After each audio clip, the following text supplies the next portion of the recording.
Sinisindihan ng lalaking ito ang paputok na bombshell sa Asturias, Cebu nang salubungin ang bagong taon. Pero biglang sumabog ito sa mukha na nagsisindi. Hindi agad na malayan ng mga kasamahan niya ang nangyari at binibidyuhan pa ang paputok. Na matapos na ang putukan, dito na nila nakitang nakabulagta sa tabi ng paputok ang lalaki.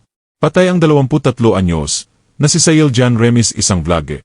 Sa tindi ng tinamong sugat, wasak at lapnos ang mukha niya, nilapitan pa raw niya ito, kaya sumabog sa mukha niya.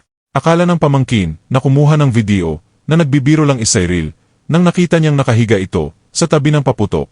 Pero nang lapitan niya ito, doon na niya nakita ang duguan at wasak na mukha ng kanyang tiyuhi.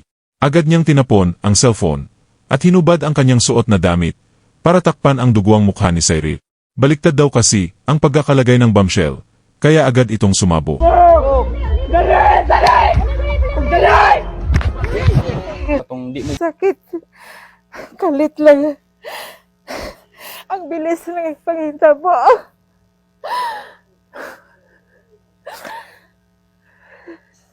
Sobrang sakit sa... Nakaburol ngayon ang labi niya sa kanilang bahay sa Asturias, Cebu.